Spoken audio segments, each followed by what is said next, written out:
Hi, I'm Melissa Sabatine, Vice President of Regulatory Affairs for AAAE. Welcome to another edition of the Regulatory Recap. Today we have our friends from the Airport Cooperative Research Program who are joining us to give us an update on recent events. Mike Salamone. Mike, great to have you join us. Mike is the manager of the Airport Cooperative Research Program, and to my right is the beautiful Theresia Schatz, who is the Senior Program Officer for ACRP. So welcome to both of you. Thank you. Thanks for coming by. Now, Mike, most of our members know what ACRP is, but if there's someone who's brand new to the industry who's watching today, could you give us a quick synopsis of what the program is and what it does? Sure. Well, basically what we try to do in ACRP is provide solutions that help airports do what they do. The problems that airports are experiencing oftentimes are very similar from airport to airport. So we look to find solutions. We involve people in the industry in looking for those solutions. And then we publish a report and we make that available for free download off of our website. So that's basically what ACRP is all about. Especially for somebody new to the industry, ACRP offers a terrific resource for getting to know the depth and the details of how the airport industry works. Now, there are a couple milestones for administration of the program, and one of them is a July meeting that we have every year that the Oversight Committee meets and looks at all the different research ideas that come in from the industry. Could you talk a little bit about that and how that works? Yeah, we were really very pleased with the members' participation in developing problem statements. We received well over 100 ideas from the airport industry for projects. We went through a lengthy process to review and evaluate all of those ideas. And ultimately, last month, our Oversight Committee met and they selected 28 new research projects. So we're just getting started with the ramp up for the 28 new projects. Now, see, we had a lot of projects come in, a lot of great ideas, a lot of good discussion among the members on what will be the research priorities for this year. Could you give us an idea of the range of the projects that were chosen, the different topics and things that are going to be moving forward? Yeah, certainly. I think it's really interesting. We've got quite a few topics that are focused on customer service, and those are, one of them is improving airport customer experiences, understanding that there's perhaps a hassle factor going on with the airlines, and we wanted to try to make the experience for the customer as smooth and enjoyable as possible, because we all know happy customers spend more at airports.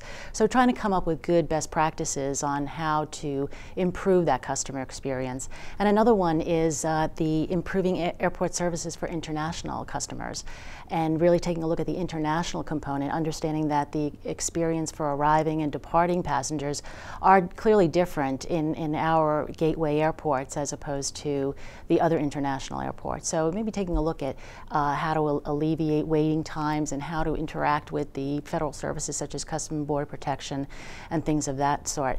And another one is developing an airport wayfinding system for the elderly and persons with disabilities, understanding that they often have difficulty, and it's a good way for the airport to improve the opportunity to provide additional assistance in making sure these passengers have a way to independently travel through the airports.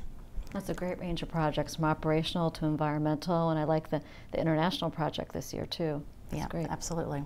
Now, also, I think what was really neat this year is we spent a lot of time on strategic focus sessions, involving our members to come in and give us an idea of what's on their mind, and are there some larger, bigger picture things that we should be working on, aside from the ideas that come in through the regular problem statement process. So Mike, maybe you could tell us a little bit about the strategic sessions and what resulted from that. Yeah, it really is different what we did this past year. In years past, we've had sort of a focus area where the Oversight Committee asked the industry for some problem statements in different areas, whether it's operations or maintenance or finance or what have you. And we saw a few problem statements come in those areas, and we've done some research. But the Oversight Committee wanted to have a bit more of a organized and structured focus to a strategic set of projects this year. So last fall, we hosted about 25 industry executives. They came into our facilities and we had a day-long workshop where we talked about all of the big mega trends that are going on in the industry. quite a few members participated in that workshop. And as a result of that, we came up with, well, it was well over a dozen big issues that are affecting the industry. And through follow-up and conversation and then an oversight committee meeting that we had in January, we settled on one of those areas that the oversight committee wanted to see problem statements developed in. But rather than just simply put that out to the industry and hope that something might come in, the oversight committee actually worked to develop those problem statements themselves. So the area that we finally settled on for our major strategic focus is NextGen and its effects on airports.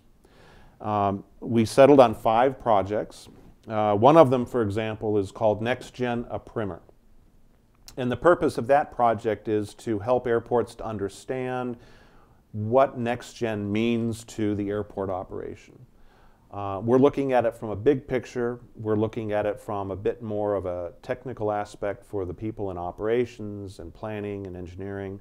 And then also we want to try to give the airport some tools as to how they can communicate with their community on NextGen.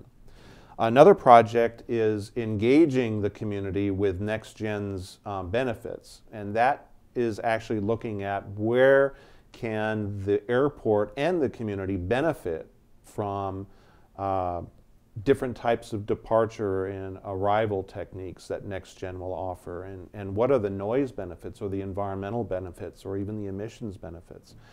We're looking at NextGen and airport planning as a third project.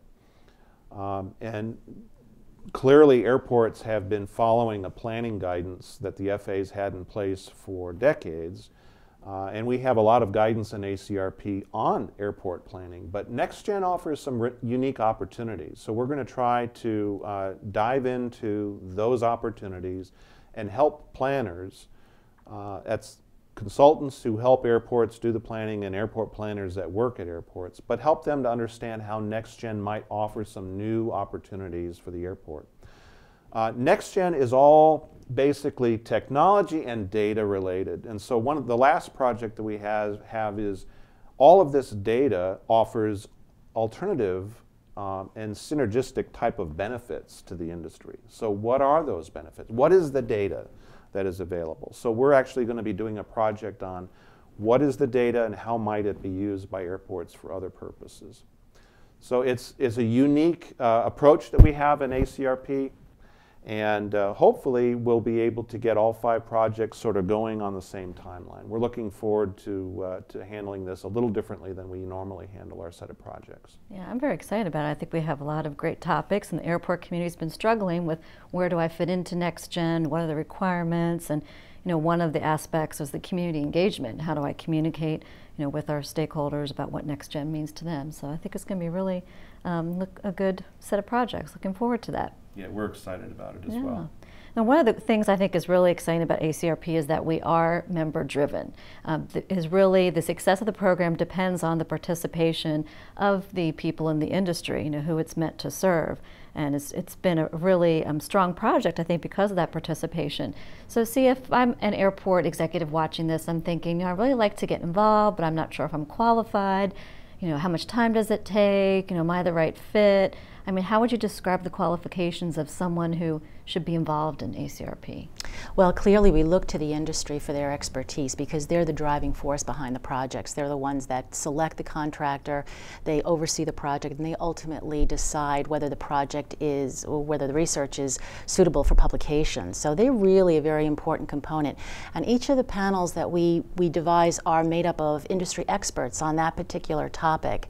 And we always try to diversify the range of expertise on the panel. So understanding that it's an airport-driven program, we always try to make sure that we've got airport participation on there. So again, depending on the topic, we would look for airport participation with expertise in a particular area, whether it's environmental, administrative, or finance, or operations, or safety. And we also want to make sure that we take a wide view of those members' participation. So we want to make sure that they're representative representative from throughout the country. We also take a look at all types of airports, large and small and GA, again, depending on the type of the project. So in addition to the airport member participation, we also look for perhaps consultant participation, because they clearly have also an understanding of the industry, and they're the ones that are actually writing the proposals and doing the research itself for the most part. We also make sure we try to involve the academic area and make sure that we look to universities, because we see that their input is valuable. So we look at a lot of those factors, and understanding that ACRP is actually out now for about the last 6 or 7 years, we've got a lot of people with experience that come back that want to participate on panels. So we combine that with some new participation and try to get new perspectives and try to invite as many participation opportunities to the panel as possible. So now you've got people excited, like, oh, okay, their hands raising, I want to get involved. So Mike, what do they do? They're ready to go, want to get involved. Who do they call? Well, even though we call it a nomination process, most of our nominations are self-nominations. So you don't need to look for somebody and recruit them to nominate you to serve on a project. If there's a project that really sort of floats your boat, if it's the kind of a thing that you are interested in, if you have some knowledge and experience in that area, by all means, we want someone to nominate themselves. The method for doing that is on our website. We have a portal and a nomination form, and it's the easiest way for them to volunteer. A resume is almost required. If a nomination comes in without a resume, that's going to be the first thing that we're going to ask someone for, is to give us a resume. A letter of interest on that particular project will also help. And the letter of interest is basically, I have this experience, I've noticed this project, and this is what this project would mean to me and my airport. So that's an important aspect. If push comes to shove and you're not sure how to get your nomination put in, a letter and a resume sent directly to acrp@nas.edu is all that is really absolutely necessary to get someone's name put into the hopper. Okay, and what is the time commitment to be a member of a panel? Well, for the first several months, we have a 1-2-day meeting. The schedule for this year would be sometime in November or December. We pay all the transportation, the accommodations, and expenses for somebody to actually come into DC for that meeting. And then there's a follow-up meeting that usually occurs about 60 to 90 days later, and that's a 1-day meeting. And then for the rest of the project, whether it lasts another year or perhaps longer, it's mostly teleconferences, email exchange. We're not talking about a great deal of time, and it depends on how much interest the panel member might have in the topic area, but our experience has been it goes in cycles. So when a deliverable comes in, there might be a need for 10 to 15 hours worth of work over a 2-3 week period. And then they don't hear anything for a while. And then the next deliverable comes in and maybe there's a teleconference to talk about it. When we get to the very end, we do ask everybody to read the final report one last time, even though they might have read it several times over the course of the research phase. But the idea is to make sure that we collect all of the necessary comments at the very end of the project to give that publication the greatest chance of having value, real value, to the airport industry. Typically our projects last from beginning to end about 2 years. Okay, and most importantly, what's the deadline for panel nominations this year? Nominations are always around the 20th of September. So between now and the 20th of September, we will accept nominations from anybody in the industry that is interested in any of the 28 projects that we've announced. Okay, great. Is there anything else you'd like to add, or Sia, you? No? That's great. Thank you very much. Well, thank you for being here. Please follow the link on your screen for more information about ACRP. Thank you for joining us. I'm Melissa Sabatine, and we'll see you next time. The Regulatory Recap has been brought to you by your AAAE Regulatory Affairs staff.